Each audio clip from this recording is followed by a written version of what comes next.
Assalamualaikum warahmatullahi wabarakatuh. Kembali lagi kepada saya Septo Ayudi dari D3 Keperawatan kelas 2B. Di sini saya akan membahas video tentang sejarah keperawatan jiwa dan teori Peplau. Langsung saja, yang pertama yaitu sejarah kesehatan jiwa atau mental. Mengutip dari laman UNICEF Indonesia, kesehatan mental atau kesehatan jiwa adalah suatu keadaan atau kondisi batin seorang manusia yang tentram dan tenang. Situasi ideal tersebut memungkinkan setiap manusia untuk dapat menikmati dan menjalani kehidupan sehari-hari.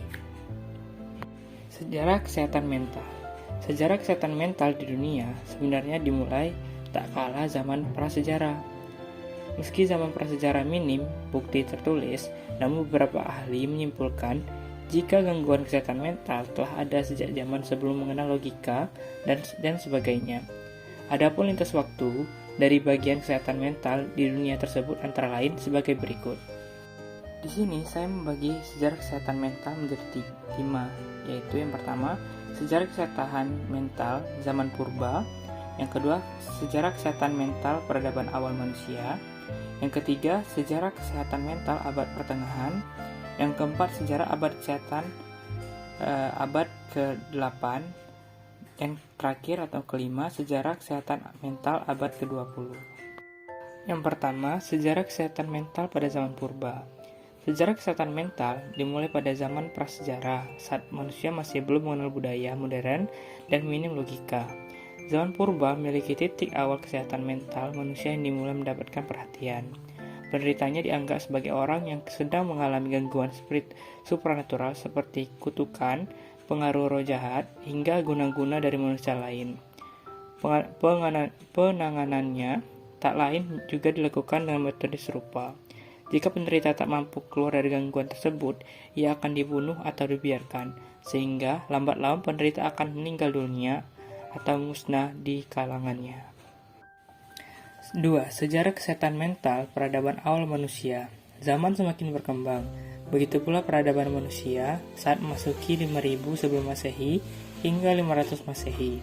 Meski penderita masih terkadang dianggap memiliki gangguan supernatural, namun mulai bermunculan berbagai teknik penyembuhan. Hal itu yakni seperti pengobatan dari tukang sihir, munculnya upacara dan persembahan. Ilmu kedokteran yang berkembang di dataran Mesir, Persia, Cina, dan India hingga Yunani juga mulai berperan penting.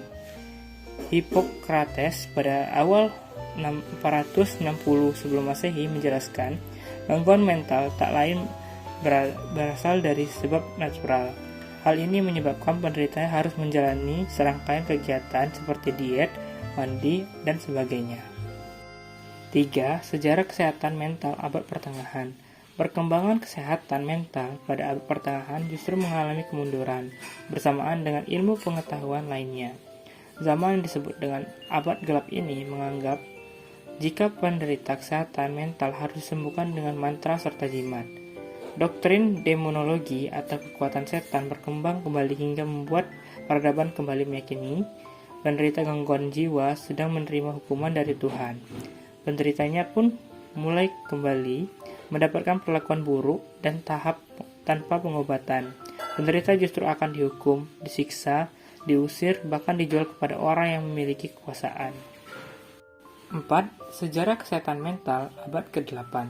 Menginjak abad ke-8, sejarah kesehatan mental kembali berkembang secara positif. Ajaran berbagai agama dan kepercayaan mulai meningkat, termasuk pandangan manusia terhadap kesehatan mental dan penderita gangguannya.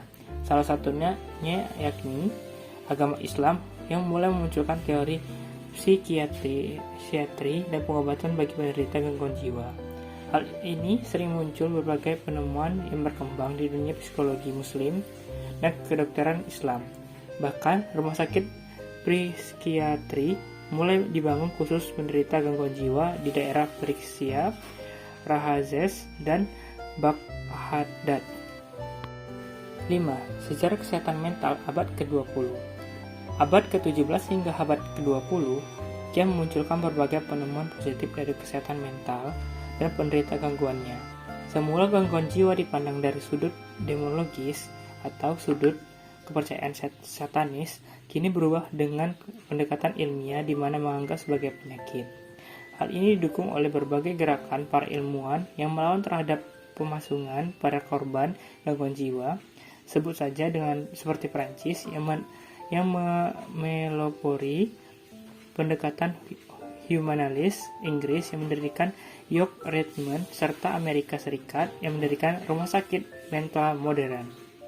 Perhatian terhadap penderita gangguan jiwa kian meningkat seiring bermunculan berbagai gerakan.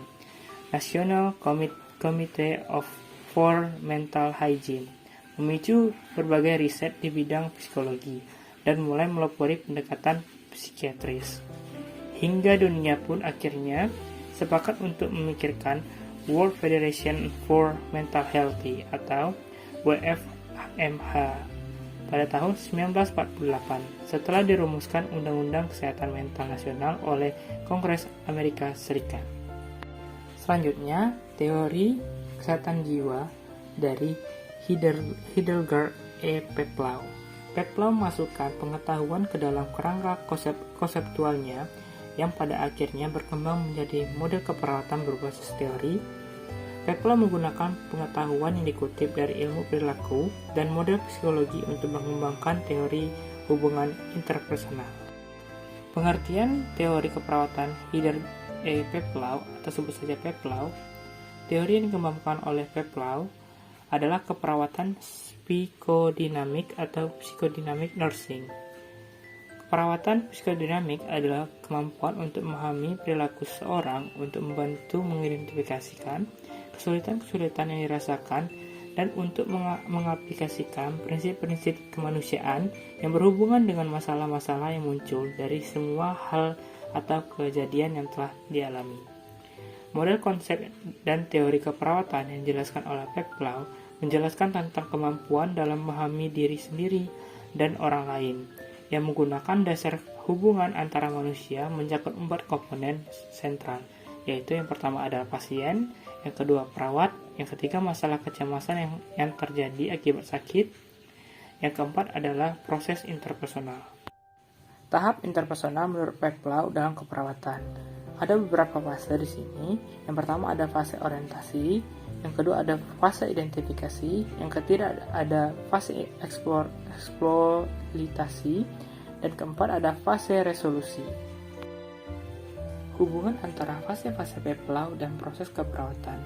Ada banyak kesamaan antara proses keperawatan dan fase interpersonal Peplau. Fase Peplau dan proses keperawatan tuntutan dan fokus pada interaksi terapeutik. Keduanya, bila menemui, kita sebut saja stres, harus menggunakan teknik problem solving secara kolaboratif. Dengan tujuan akhir adalah menemukan kebutuhan pasien. Keduanya menggunakan observasi, komunikasi, dan recording sebagai alat dasar untuk praktik keperawatan. Kesimpulannya, teori Hildegard E. Peplau berfokus pada individu, perawat, dan proses interaktif. Hildegard E. Peplau atau sebut saja Peplau menghasilkan hubungan antara perawat dan klien. Berdasarkan teori ini, klien adalah individu dengan kebutuhan perasaan, dan perawat adalah proses interpersonal dan terapeutik. Tujuan keperawatan adalah untuk mendidik klien dan keluarga untuk membantu klien mencapai kemantapan perkembangan kepribadian. Teori dan gagasan Peplau dianggap untuk memberikan bentuk praktik keperawatan jiwa. Oleh sebab itu, perawat berupaya mengembangkan hubungan antara perawat dan klien di mana perawat bertugas sebagai narasumber, konselor, dan wali. Mungkin itu saja. Sekian, terima kasih. Wassalamualaikum warahmatullahi wabarakatuh.